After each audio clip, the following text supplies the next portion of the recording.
Okay, so our template works, but it's very hard coded as it stands. So we're going to open up a couple of the properties to the users as parameters. So in the parameters section, you essentially declare which parameters are expected or required from the user. So I've put the cursor between the two curly braces, hit enter to go down and indent as before.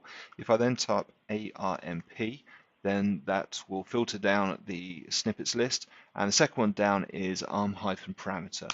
That's one we need within this section. It's automatically highlighted parameter name, so I'm going to put in storage account using camel case, so lowercase at the beginning, and new words begin with a capital. And it's got a yellow underline because we're not using it yet anywhere within the template. So when you hover over any warnings or errors within your template, it will show some tooltip for that. There's a number of different types that we can have for our parameters. So they could be strings or integers or booleans or arrays or objects or secure strings or secure objects. So a number of different things we can have within this, but we're going to keep it simple. This is just a string. And then we're going to be structured about this and put in a metadata description as well to describe the parameter we've just created.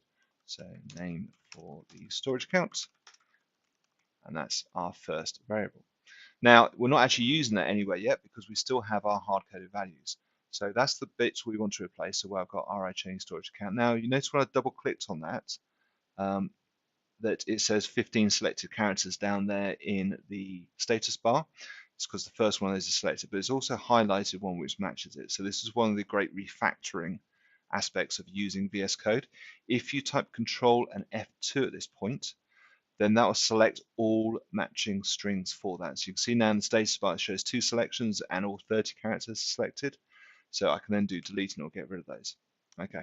The other thing you want to be very structured about is how you add in functions. So this is going to be our first function. So within our empty double speech marks, I'm then going to do square brackets, open square brackets, and you can see when I do that, it automatically creates a new bit of IntelliSense for different functions.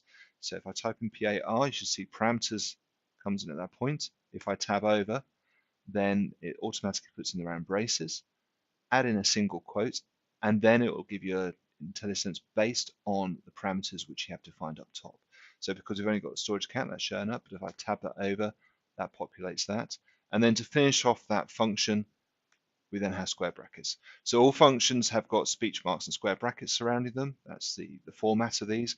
And then we have parameters, open brackets, storage account as a string.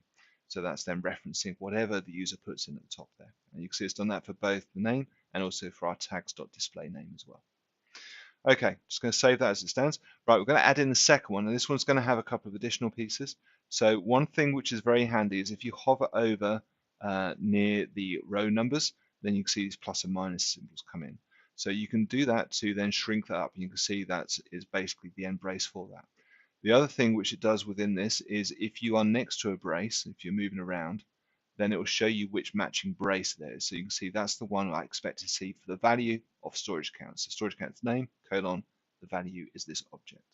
So if I do a comma there and then go down with enter, then it enables me to put in the second parameter. This one we're going to call account type. Okay, which again is going to be a string, and it's going to be essentially the SKU for the storage account. Now we're going to add in a couple of additional parameters, a default value, which is going to be standard LRS, and also a list of permitted values, allowed values. So if I'm there and I hit enter and then put in speech mark again, the IntelliSense kicks in. It shows default values, so I'm going to take that, tab it over, and then put in standard underscore LRS. And then if I do the same for the allowed values, that automatically puts in an array for me. And then I can say, okay, so standard underscore LRS is 1. And then we're going to have premium underscore LRS. And then finally, standard underscore read access geo redundant storage. Okay. So then we've got that fully described. Again, we're not yet using it. You've got the warning for that with the account types.